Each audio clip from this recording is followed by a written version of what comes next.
Okay. So this is the Littleton Sustainability Committee meeting from Thursday, March 6th, 2025. And we'll start with a member roll call. I have down Sarah Rombacher, Chair, Charlotte Dillens, myself, Margaret Gibbs, and John Hagberg.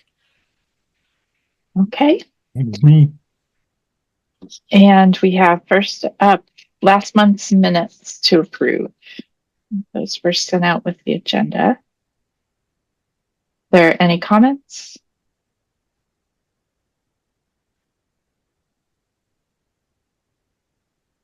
No, they look good as always. There was one section I'm just looking real quick that made it sound like I was telling the select board to do something, and I was just recommending that we partner with them. And so I read it as like I'm telling them, which I wasn't meaning to. So as long as no one else read it as directive, I'm fine with the minutes. But that was the one place that I just read. And Margaret, I'm trying to give you the exact line. Can you tell me where that was? Yep. I'm looking for it. This section I had it pulled up and then it fell down on it. Should be able to find it quickly anyway. John suggested that the Sustainability Committee encourage departments to see how they could participate in the CAP. I got it. Sustainability Committee is SC, not Select Board. That's better. I read past it wrong. That's good. So, Okay. as always, you did a great job capturing. I move to approve the minutes from the February 6th Sustainability Committee meeting. And I'll second that. Okay. We'll go around. Start with Margaret, Yes. John, Yes. Charlotte, Yes. and yes from me too as well. Thank you. Okay. Yeah, I don't see anyone else attending, so we'll go past public input. And I have an update on the regional energy manager hire. So the person that was hired, her name is Michelle Zelenka. And I did meet with her on Monday, I think, with Diane Dickerson, and then also Jennifer Raitt from NMCOG. And we went over just, Michelle had a lot of questions about just the town and who we are and where to find some documents. She'd done a lot of homework about where we were. So I have a list of some things to get to her, like a capital improvement plan and some information about, like, because she'll be doing a lot of community outreach. So I was going to help her with a list of, sort of events like Third Thursday and other like common Facebook groups that might be good to engage with people. So I think Diane and I will be meeting with her. I think now I forget if it was every 2 weeks. There's going to be a monthly meeting with all 4 towns and Michelle, just to touch base. Let's see. And yeah, so her priority is to do climate action planning and with us. There's one other town that's also doing that, and I forget which one it was. So when we get to the climate action plan item, I can say a little bit more about that, but well, I guess that's the next item. But anyway, that's basically where it is with Michelle. And so they did give us a bio of her, and I think I shared that with the committee, so we can put that maybe we could put that in the minutes, Margaret, to spread that. And it will also be in the next month's town administrator newsletter or town newsletter. And she will probably come. Oh, I think I wrote down a couple meeting dates and I'm trying to remember what those were. I think now I remember. We're gonna try and have her at a select board meeting just to introduce her to everyone. And then she'll also come here probably next month, I think, to come here to talk to everybody, meet everyone. So that's it. Any questions or? Any support you need in the next month from us before we meet her? If I think of it, I'll ask. I can't think of anything right now. All right. Yeah. So climate action plan status. Jan, we had stuff in the minutes from last time from Dawn. So I will tell you what Jen and Michelle were saying, that their recommendation is that we work with the MAPC priority climate action plan template. It's already there. It's done for, the greater area that we're a part of. So they really feel that is a good head start to start with. And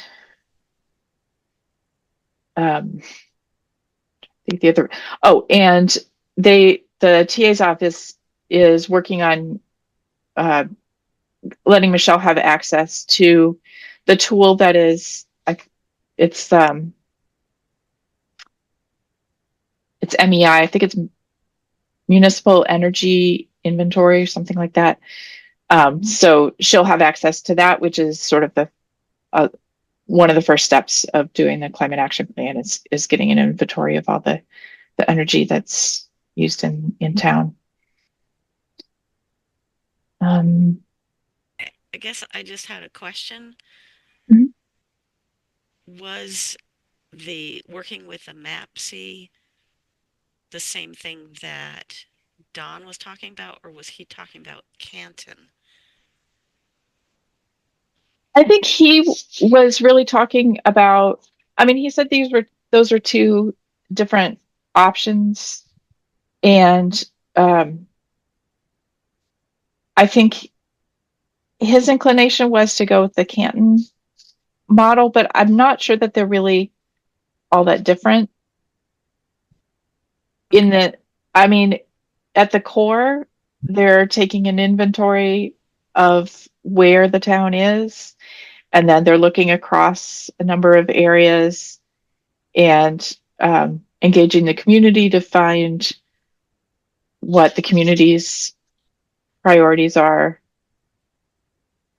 and then looking to make a plan for going forward. So I don't think they're fundamentally the same. I think that it's just in the details that they're different. And if Michelle is working with another town and MCOG, who's very well familiar with the MAPC one, I don't think that we should fight that, really. Okay. No, I just was curious because I haven't read them both. What I took away, I'm sorry, go ahead, Charlotte. No, I had a question just related to the kind of roles and responsibilities side of it for Michelle. Like, do we yet have a clear sense of the full scope of her role as it pertains to the climate action plan? And maybe that's not yet fully defined, but just what exactly can she and is she able to contribute? I guess mostly in terms of her bandwidth, knowing that she's also a shared resource. One of the things I'm, just wondering, who's going to do the work, I guess. So, yeah. Yeah, I think that's one thing that'll become clear when we meet with her again. I mean, she's just trying to onboard right now. Gotcha. She had been, let's see, if we met with her Monday, I think she started maybe a week or two ago, and she's clearly been doing a lot of reading, looking at the town websites, and figuring out where we are. She knew a lot about. She'd already found our Energized Littleton site, and so I think that we'll work that out as in the next couple of meetings.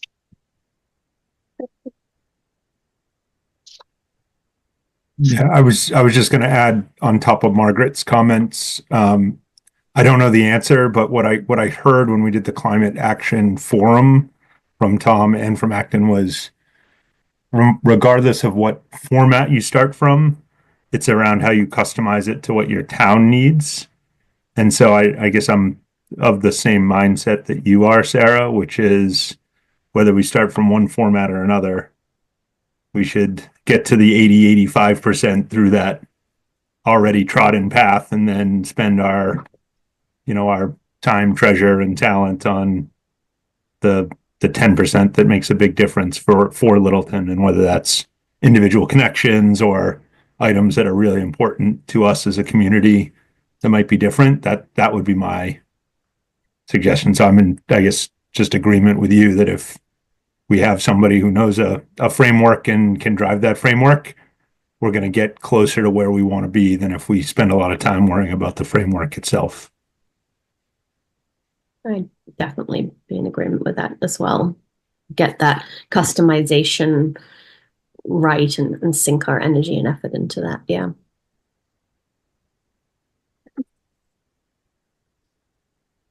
Okay. So next item is municipal vulnerability preparedness. Sorry. 2.0. Sorry. Oh, I'm sorry. I didn't realize we were moving on. I just had one thought, suggestion. I don't know. I know we're at very, very early stages with the CAP, but I'm wondering if it might be helpful to just mock up a one slide or a less than a one pager on just the what, why, when, where, who, how of the CAP. Something that is just easy to put in a little tiny box in the newsletter, or a little post on, a Facebook page, or even just to be able to share with other interested committees, something that captures the essence of what it is going to be for Littleton, but obviously at this stage is, very, very early. I keep hearing from all different angles that communicate often, communicate early, don't catch anybody by surprise, So I just wonder if we can, do a real brief fact sheet on what it is. I think that would be great. And we can also, you mentioned the newsletter. We could submit something to the newsletter. The deadline for that is the middle of each month. Okay. Do you want to take that action, or? Yeah, definitely. I mean, I'm happy to, and I can solicit feedback from everybody else. And is that something that Michelle would want input on, or would that just be like another thing on her plate when she's clearly in the midst of a lot of onboarding? Would she want to review something like that, or? I mean, I think let's go ahead and create it, and I can certainly send it to her and ask if she has any comments. But I don't think that she's necessarily a blocker, but okay. And then, sorry, good just to share. On that, is that something that we would need to share with this committee and sort of approve next meeting and so on and so forth? Or is that something we would, so I'd want to create that and share at the next meeting, or just create it and share with you, Sarah, and then you can forward it on to the town newsletter? How would that work, just in terms of timing? Well, if we want it in next month, then we'd have to just move forward. I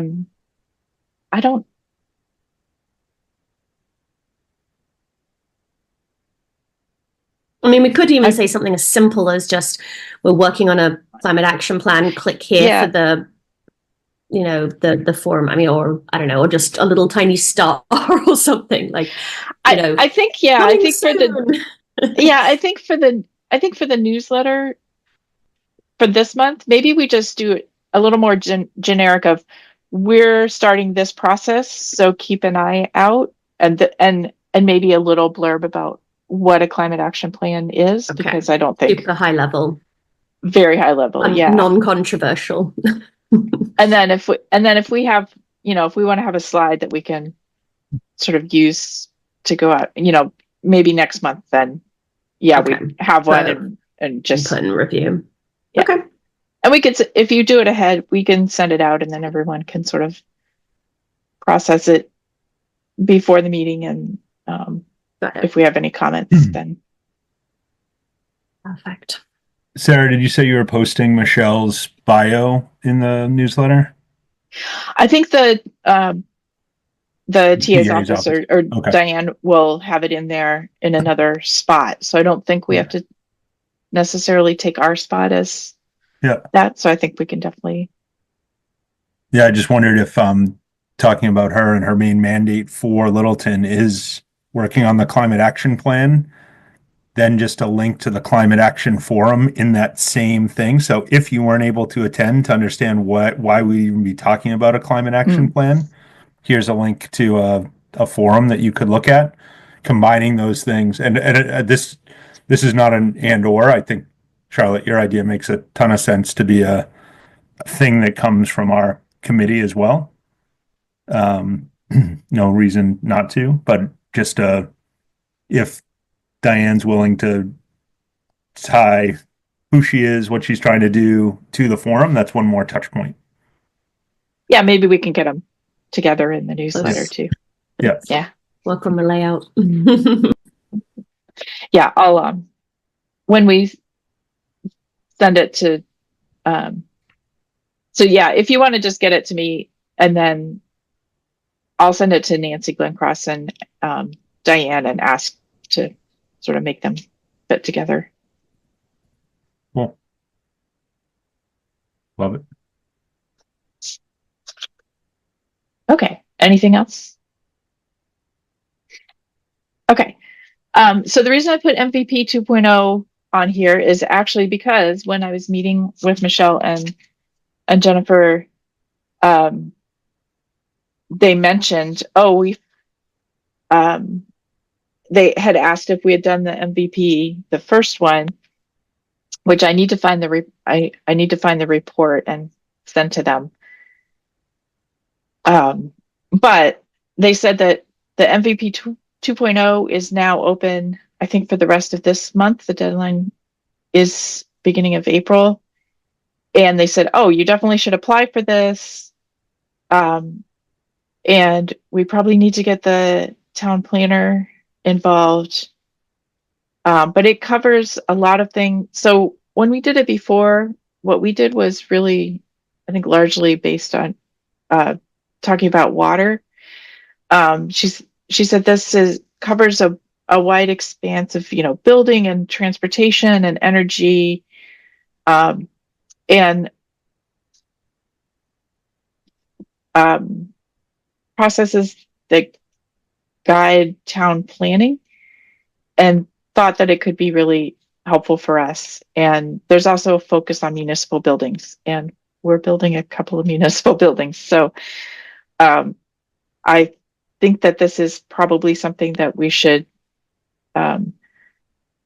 try to get some movement on. So I don't know if anyone had any chance to look at it. I did a tiny bit of reading about it. I'll stop for a second and see if anyone else has anything to say. And I did enough reading to be confused.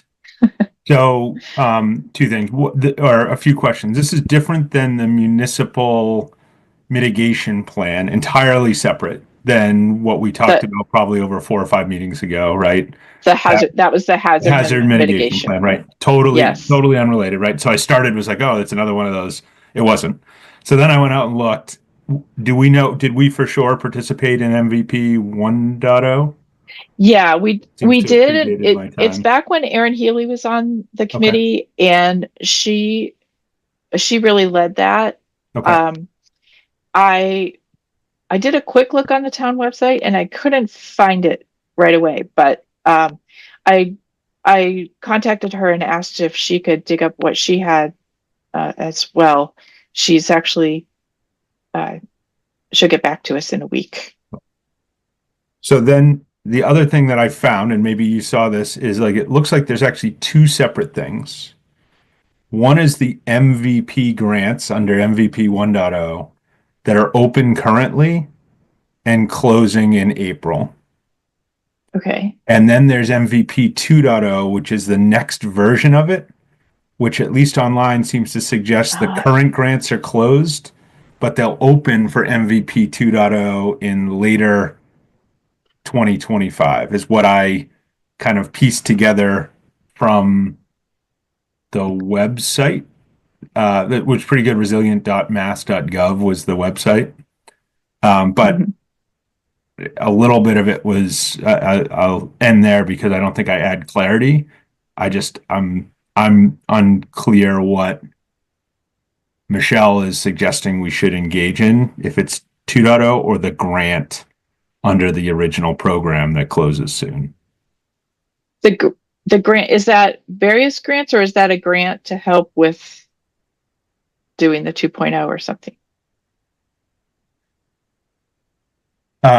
So there, I don't know. You want me to pull? I guess I could. I think that doing the MVP then sort of lets you apply for grants to help you take actions on it.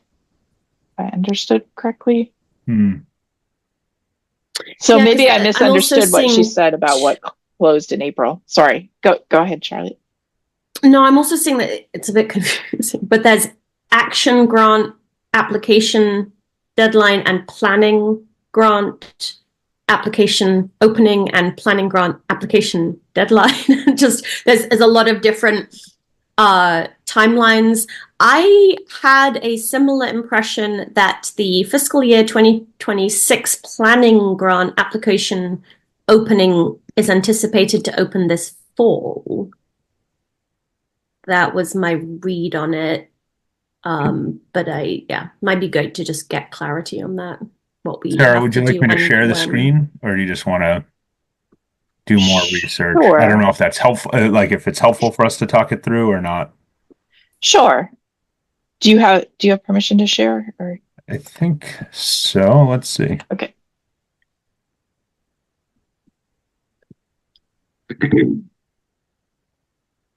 Success? Yes. Cool. So this is the MVP2 planning grant details about the 2025-2026. And so application timeline, this is where I was seeing is currently closed, opens in fall. Here's who's eligible. There's no match requirements. What's available. So this is the planning side of it. And then if I go back, the other grant that I saw was in the same clearinghouse was this action grant, which I believe is the one that is currently open for 2025 with the deadline, for fiscal year 2026 with deadlines. And this is actually grants to do things, not to plan. Okay. Yeah, and I saw back a page that the action grants are open to communities that had done the planning part. Was that? Yeah, I think, it seems like it has to be sequential. So we didn't do the planning grant, so this action grant's not available to us.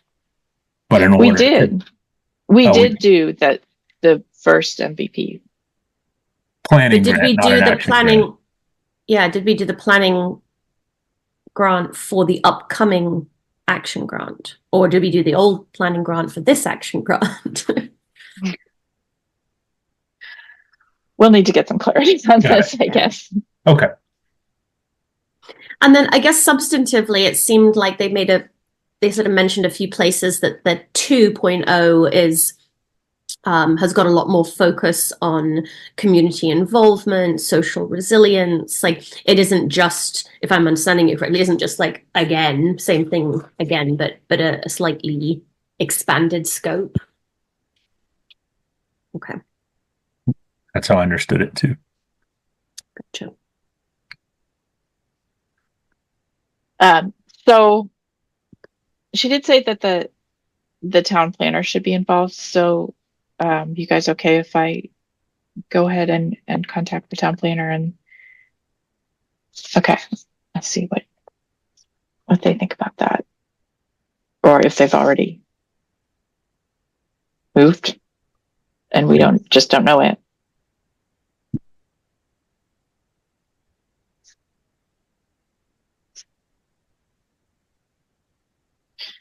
Okay. Anything else on that? All right. Well, Charlotte, you're up with Shaker Lane School Building Committee Sustainability Subcommittee. A long name. It's a mouthful, I know. I was like the SLs of the L, blah, blah, blah. Yes. And it was a big group too. It's a lot of people involved, which was really lovely to see a big group come together. So they have, so I attended the subcommittee focused on sustainability Tuesday. Where am I? Tuesday evening. They were very clear at the outset to say it's not a decision-making body, that subcommittee, and it's really just a place to kind of generate ideas and raise awareness. And it's the building committee itself that's going to be making any ultimate decisions. The presentation and the recording is available on the town site and the recording, and then they also will post the presentation to their Shaker Lane building website as well. In a nutshell, it was really what they did is present some of the key sustainability considerations for this broader group. At the outset, the general consensus was we want to buy we want as much green as our green can afford, was the sort of catchphrase. So it's a group of individuals, obviously, that really care about ensuring that we have the maximum kind of bang for our buck when it comes to sustainability in the new building project. A couple of basics. They expect MSBA to cover about 30% of the cost, is my understanding. The building for that to happen, the building must be silver LEED. This is LEED. It's a sort of categorization of sustainability in buildings. You can tell I'm kind of trying to ramp up on the lingo on this, but it does mean that it already includes at baseline some great sustainability and energy efficiency targets. It will have to be solar panel ready. It will have to be EV charger ready. It does not have to have those things installed. That is an option, but it doesn't have to have that to meet the MSBA basics and the silver LEED basics. Then there's this opt-in stretch code standard. So it's like for extra credit. And that's where a little bit more of the decision-making comes in. There's an option to get an additional percentage reimbursement, and that's linked to like how many LEED points you have. But basically, when you add it all up together, you can kind of buy additional reimbursement by including additional sustainability measures. One of the acronyms they use is this energy use intensity, EUI. It's their kind of core metric, if you like. Of course, a net zero school would be 0. To meet Massachusetts Energy Code, you have to be at least 39.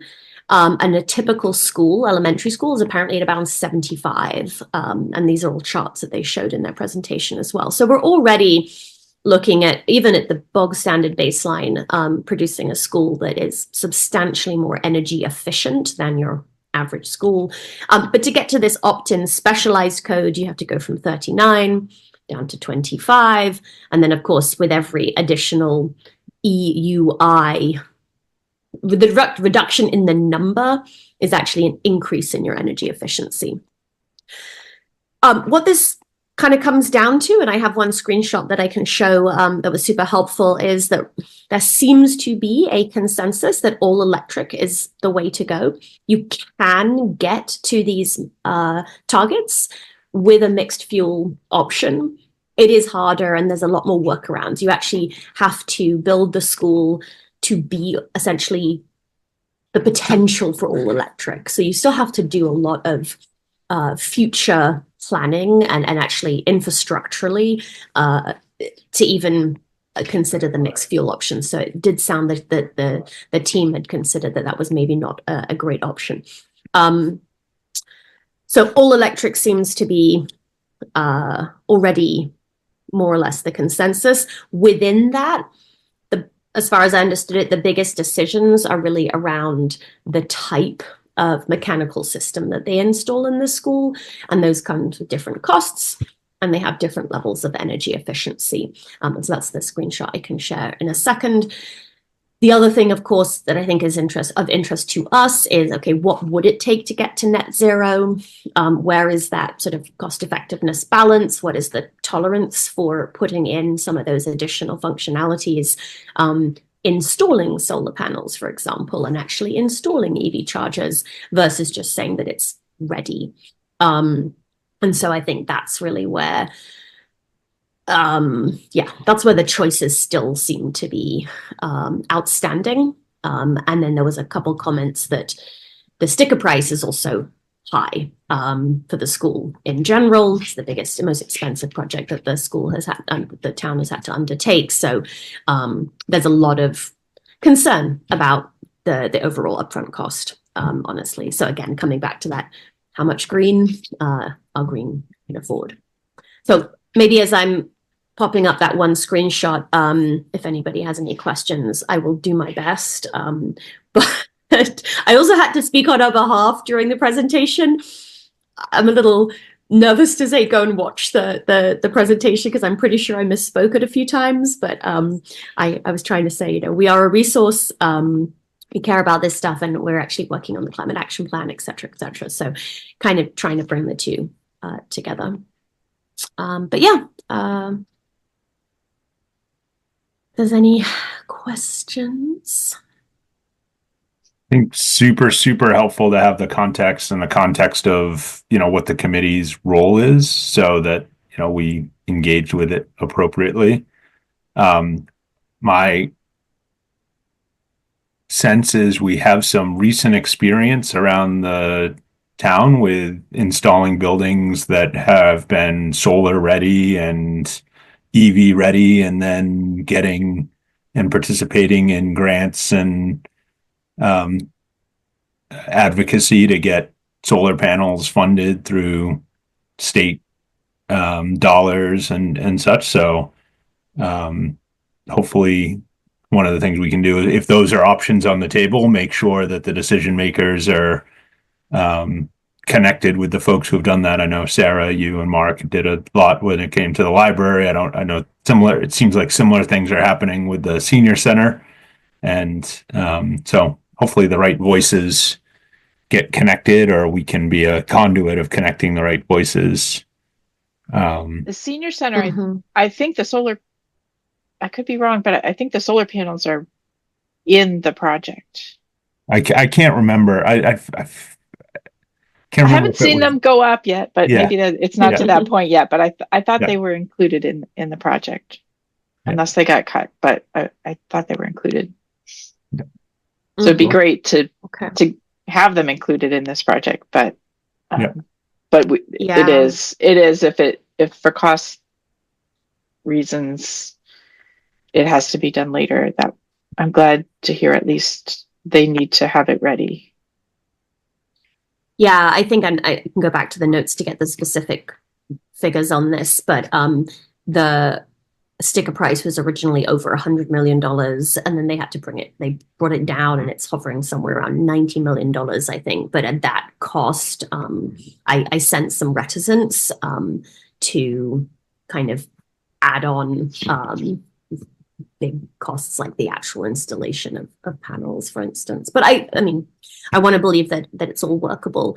One of the things I think is going to be interesting for us is that they will be apparently doing a life cycle cost analysis of these different mechanical systems, and that will be where ostensibly some of the cost savings will be factored in here. So things like the actual reduction in annual energy cost expenditure for the school, and maintenance costs, replacement costs, other costs that will ultimately offset some of the initial capital investment in these various systems. I also suggested, if possible, we could maybe build in some of the health and well-being costs of some of these additional systems. But really quickly, option one here is the sort of the basics of an all-electric option. And these are, so 1, 2, 3 are all electric, and then option 4 is this mixed fuel option, which we didn't really actually get into a lot of detail on. They noted that all of these options 1, 2, and 3 do meet that basic code. So you would still get your reimbursement if you did any of these. And you can see here that these are all targeting this EUI, that it is significantly lower than that baseline 39. So yeah, lowest upfront cost is this option 1. Option 2, they alluded to that I believe this is the same option that they chose for the library and the senior center. And so this is one that the team seems to be quite familiar with. And as you know, it's 2.4 million more than option 1, but it is has a 20% improvement in terms of ventilation effectiveness. So that's kind of where that health and well-being piece comes in, but doesn't necessarily have a big improvement, honestly, over and above the option 1 in terms of the energy efficiency. The biggest one that they focused on was that the maintenance is a lot easier than option 1. So this, between option 1 and option 2, it seems like the decision really is more around maintenance efficiency and its operational efficiency. Option 3, I think it seems from the committee to sound like it's a bit of a stretch goal. I think this is where you'd be looking at really, I don't know, standard setting, kind of taking the school above and beyond what is usually maybe done, but the replacement frequency being 30 years as opposed to 20 years, and much more efficient and a lowest maintenance system. And then also with the EUI being lower, you would have reduced energy costs as well. So I imagine this is where it might come out that there's less of a difference between option 2 and option 3 when you look at the life cycle cost analysis. I might get his name wrong, but I think it was this Eric on the call also said that the way that the technology is going, some of these costs may actually come closer to each other as some of the actual technology of the mechanical systems themselves improves. So things that seem like a stretch today actually are starting to come in line with some of the cheaper options. So I think that works in our favor as well. Yeah, and the next step is it seemed like they would be doing this life cycle cost analysis as well. May I have a copy of this to put in our minutes, Charlotte? Yes, this was a sneaky screenshot that I did because I didn't want to have to pause the video and go back to it and such, but I can send you this screenshot, absolutely. And then the same shot is also included in their presentation as well. But yeah, I'll definitely send you this. Charlotte, you mentioned a possible additional 1% reimbursement to follow the opt-in stretch code. Can you say how that compares to what these options are? Yeah, so So the additional 1%, you have to have 3 more lead points for a total of 5 points. And I don't think I actually screenshotted that, so I might have to go back to the original presentation for that. But it looked like there was essentially a menu of options. Actually, I do have something here. Sorry, I don't remember if I screenshotted it. Let me just pop this one up real quick. So this is more focused on the actual energy use intensity targets, but you can see here the MA opt-in specialized code. And then within this category is, my understanding is within that category is that's where you can also get the additional reimbursement. And so this is the 3% that they were talking about. And then there's an additional 1%. So this is sort of a little bit of the menu of options. The presentation will clarify, though. I don't think I'm faithfully rendering all of the details of this. So would that be the things in the greenish color, or would it be? My understanding is it was still the things in the blue, because that blue category includes the base energy code as well as the opt-in specialized code.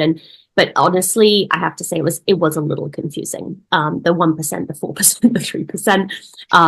So I think the full presentation describes it better. And then this is also described on the MSBA website as well. And the lead point system is also. So one of the things I sort of tasked myself with is just becoming a little bit more familiar with those terms and numbers. Okay. Thank you for sharing this. Sure, it was very interesting to listen to all the work that's gone into it, and just very heartening, I guess, just to see how sustainability has already been really well thought out in this project. And there was a whole host of other factors as well that were really this is the inherent to lead schools. So these are the basics. And so these are the things that they are already going to have as a given in the schools. So some of them very much related to sort of energy use and reduction of the use of resources, but then also a lot of them very much obviously linked to the well-being of the students and their educational experience. I know I had mentioned to you that Acton built a net zero school and that Maynard is working on it. I don't know if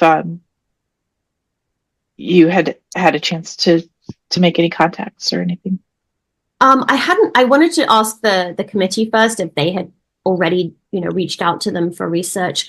It sounds like they had not. They noted that there are a number of schools that they had considered in the research, and this is the project management team, the Turntown team, as well as Studio G Architects. But they didn't have any specifics about those two schools. They were saying that they've sort of built up the Littleton scenarios, I guess, on Littleton's merits. So I haven't yet, but now I will, because I wanted to conflict with the committee. Because for one thing, I mean, they've had to sell it to their towns as well. And I know when I was looking at Maynard, they currently have a lot of information up about why they want to do it. So it would be great to connect with their, the town committees, or, their school committee, or whoever it is that is looking at that, and understand sort of what sells it for people, or what helps people to understand what it means. Absolutely. And my sense was that the current cost of the project for Littleton is already sort of maxed out in terms of people's maybe appetite for the cost. And it is seeming, again, this is just based on my understanding of the other projects, it does come in higher compared to, for instance, some of those schools that you mentioned that are net zero. So one of the things I do want to understand is that what is driving those costs? Because going from where the Littleton project is right now to net zero would add more cost. And if they're already kind of at that cost tolerance point, I'm not sure what the appetite's going to be to increase that. But I guess that's just me like musing a little bit. But even just when you're looking like that can be a motivator too, though, for people to accept the projects, because even when you had, that slide with the list of things that the new school would have, like, a better acoustics and natural lighting and all that, like it's, that could be a driver to accepting the new project. So yeah, and it did seem like the overall there's a lot of enthusiasm for the project, but again, it's there's a little bit of sticker shock that comes with it because it's going to come out in people's taxes, which is I think that's the hard part, right? That people are actually going to see that cost realized. But from the sustainability perspective, I've got it on my kind of to-do list, like talk to the Acton people, talk to the mainland people, and see what their experiences were and try to distill some of that for us and for the committee as well. At very least, it'd be interesting to know if for net zero, right? So if they're saying it's 90 now, 100 now, or whatever, like, did they back of napkin math it to the point where it would be like, okay, can we understand, Sarah? I think your ask is right on. For another 50 million, for another 5 million, for another 1 million, like it's varying degrees of how much iconography would potentially sell people. And so just knowing in general, like what it takes, I have no idea what it takes to get to a net zero. If they know what it is and say, hey, by the way, that's probably an extra 25% on top of it, that helps us to understand how hard we would need to push, or what the how steep the climb would be to lean in even harder. Yeah, and I think, and I'd have to again clarify this because a lot of information provided, but one of the key investments to get to net zero is the actual installation of the solar panels. So if that is coming from a separate source of revenue or a grant or such, it would get the school to net zero, but wouldn't be part of the sticker price of the school. So renewable energy credits, solar hot water, things like that. And that's what one of the questions I wanted to try to do my research on those other two schools is, is that how they got there? Which may be the case. Yep. Cool. Thank you for doing all that research. A fire hose of information. But no, it's a great team that's on it, and they were able to provide a lot of really great graphics as well. I mean, I really appreciated the way that they presented their information. Helps.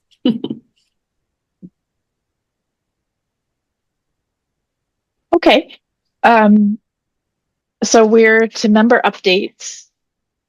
And before I forget, I'm going to give mine, which is that on Saturday, there is a Green Advisory Committee meeting, which is the meeting that Jamie Eldridge holds that gathers together people from all the areas that he represents.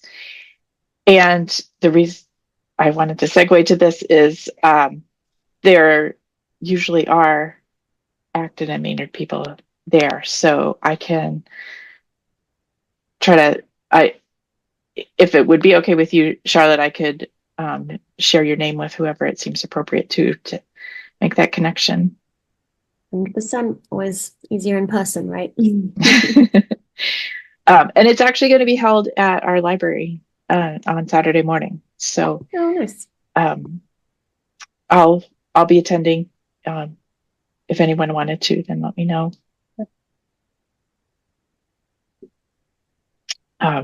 think that's all I had.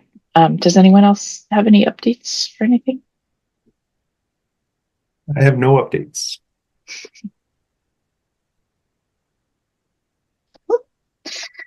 Okay. So we have new business on here. I don't know if there's any new business. Out anything about being able to have a spot for us to gather information?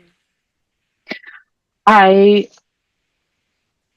mentioned it to Diane Dickerson, and she said she would talk to Nancy, but I need to check on that because I didn't hear anything back. So let me do that.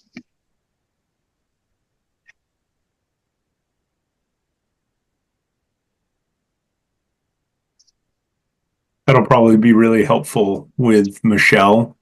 Yeah. If she's going to be collecting a whole bunch, in addition to like, I think the minutes were about where do we collect stuff or ideas, but if Michelle's creating work products to try and keep up with, I struggle to keep up with all that in email and go back and find like, Yeah. what's the thing I was supposed to read. Yeah, and I'm sure there must be a way to do it. I just need to find, because we're not unique. Other committees must have this, and I mean, there's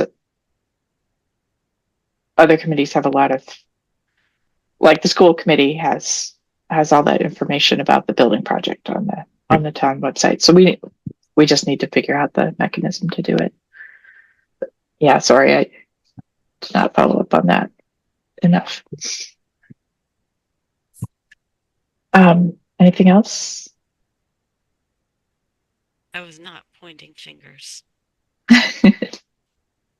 Not taken that way, but thank you for the reminder. I was. I'm just kidding.